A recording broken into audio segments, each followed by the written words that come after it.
Greetings, everyone! Welcome to my review of Sonic Universe issue 47, part 2 of the Chaotix arc.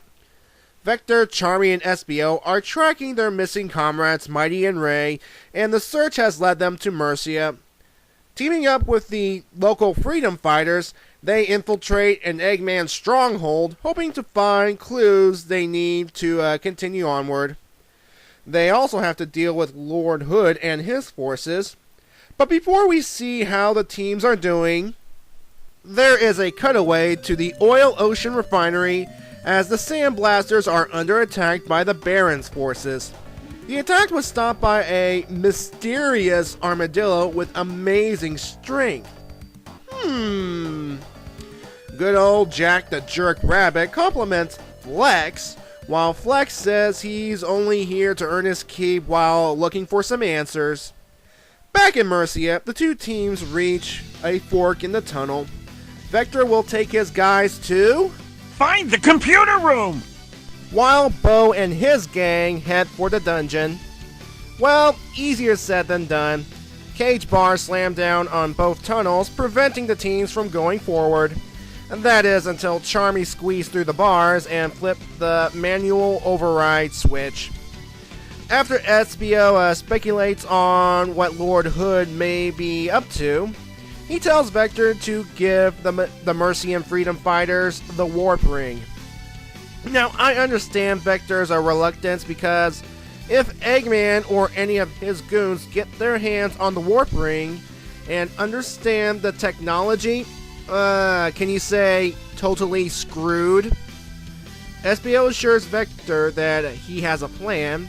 And with that, the Mercian Freedom Fighters use the Warp Ring to enter the dungeon, while the Chaotix go find the computer room! The Chaotix enter the castle proper by ambushing these guards here. And this room here has a painting of a female pink hedgehog. A relative of Amy Rose? Anyway, the Mercian Freedom Fighters are rescuing the prisoners, and Firebug was unable to find the king, his family, or Mighty and Ray.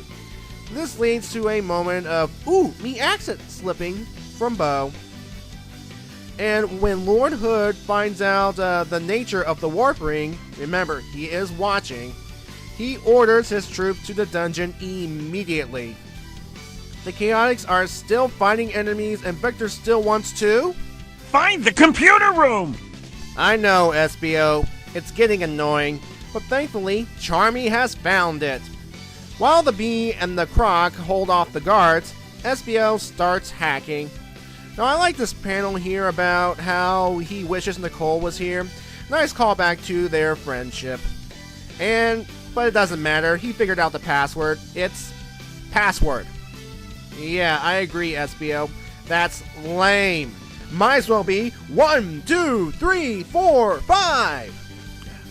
Espio then tells Vector and Charmy that they are needed elsewhere. In the dungeon, Lord Hood and his forces corner the Freedom Fighters, and the Snake gives a "reason you suck" speech to Bo. The response? Bomb arrows. Taking a lesson from Hawkeye, aren't we? The prisoners try to escape through the Warp Ring, but an Egg Moog grabs it. And, oh boy, that was close. That was a close one. Thank you, Thorn. During the fight, good old Alan Quayle decides to sing, much to Munch's annoyance. But we see here that Alan has skills that make El Kabong proud. Lord Hood, though, has gained the upper hand with his hypno powers, bringing the Freedom Fighters to their knees. And once again, bringing a "reason you suck" speech. That is, until he got sucker punched by Vector. He and Charmy helped the Freedom Fighters and the prisoners out of the dungeon. Espio, meanwhile, successfully accessed the information about a young armadillo girl who, while roboticized, was sent to Sandblast.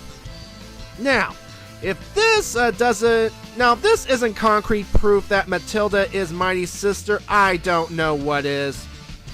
Also, Also, this information has been recently accessed, meaning that Mighty was here. Yay! So, after gathering intel on Mighty's sister and the whereabouts of the king, SBO used his ninja skills to open the inner gate. Knowing that there is another gate they have to get through, along with those giant goon robots on the other side, SBO reveals his plan. He orders Bo to close the inner gate, and Vector has this brief panic attack. SBO reminds him that they have a warp ring. Everyone escapes, and Bo bids Lord Hood farewell. Boy, see, warp rings, the ultimate deus ex machina. Back at the hideaway, SBO informs Vector and Charmy of their next destination, and tells Bo that Eggman's forces lost track of the king and his family at Neverlake. Well, despite this somewhat bittersweet news, according to Bo, SBO does wish Bo and his groups good luck.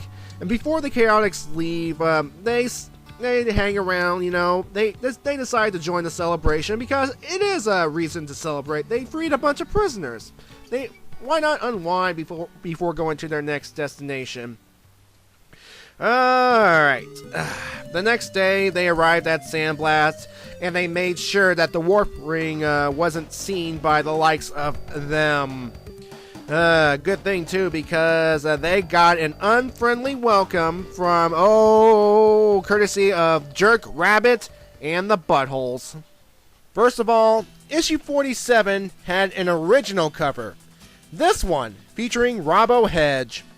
While this is not the first time an entire cover was replaced at the last minute, the circumstances this time around might be related to a certain court case.